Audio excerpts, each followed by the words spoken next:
Making MOOCs in a budget. Pedagogy communication, xMOOCs versus cMOOCs. What are we talking about when we consider xMOOC versus a cMOOC?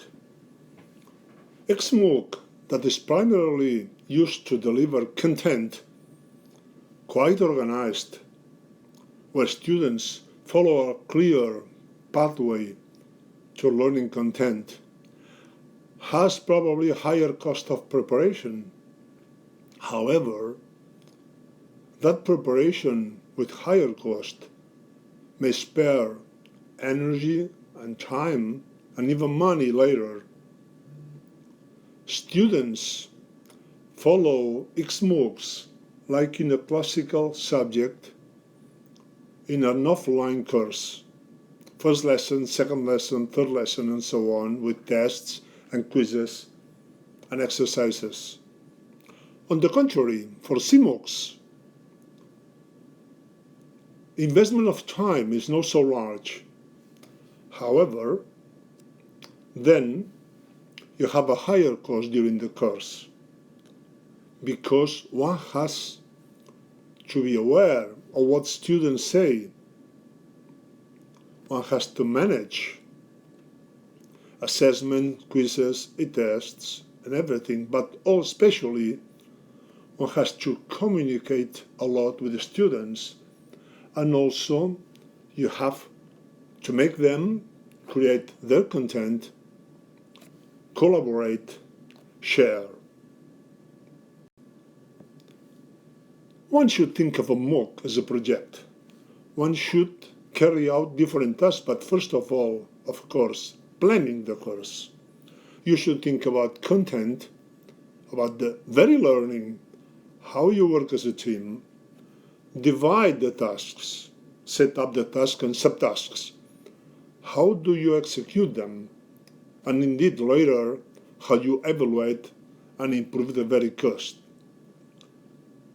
Especially for cMOOCs, communication issues are really relevant because the cost in terms of time, energy, and money will really mean how difficult it is to organize a cMOOC. In general, both for xMOOCs versus cMOOCs, you should clearly link goals with competences. How are we going to achieve the learning process? You should state, like in any course, a very clear learning path. For a MOOC, either xMOOC or cMOOC, it's more important than ever to state clearly how students are going to learn and what. Of course, you might place surveys at the beginning, in between, and just before finishing the course. You might get sure that they learn, that they understand what they are doing. If you do that, you will spare time and energy later when you realize that maybe many of them have got lost. There is a nice website by London University on MOOC design patterns. Among many, many things that you can see in this image, you have learning process and also participation process. For instance, you have a see to share, how you introduce new concepts, tools, and practices so they learn. Or for instance, why don't you set up learning process like a journey with a railway, with an underground and tube? Storytelling is really fantastic. Do check this website. There are plenty of ideas there that may bring you savings in time, energy, and money, leading to a good quality MOOC, yet being low cost in those three issues. There is another interesting paper by Margarian et al. On computers education this very year, 2015. They looked at how currently existing MOOCs score as far as several criteria. They found that xMOOCs didn't perform better than cMOOCs in some of the issues.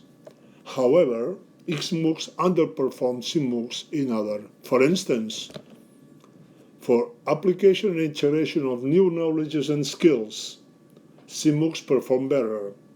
However, as I think it's really obvious, organizing and presenting the material is far easier for content delivery MOOCs, that means xMOOCs.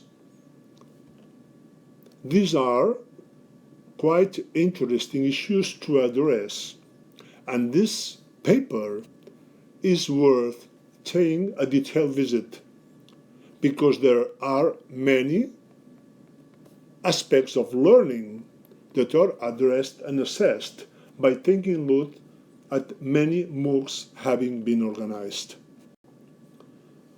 On a budget, when comparing X to cMOOCs, we may save time when we plan well, especially for xMOOCs because it saves time later.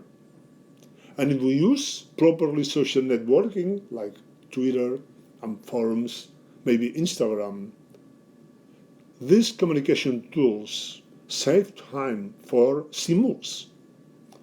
As far as money is concerned, using simple spreadsheets for project planning allow for simple construction of MOOCs. It's not necessary to buy and purchase and use a costly project management software.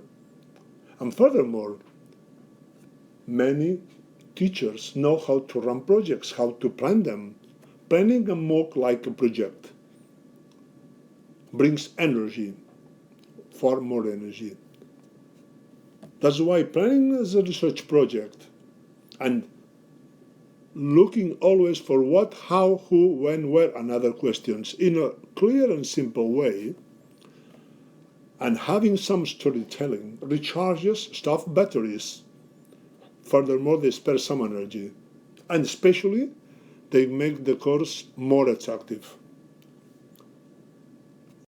Allow for low-cost MOOCs, low-cost X and cMOOCs, yet having good quality MOOCs.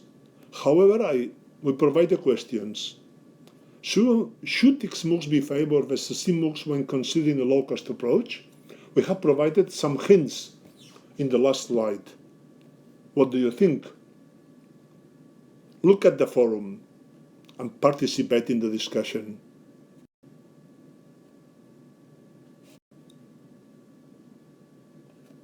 Merda cagar.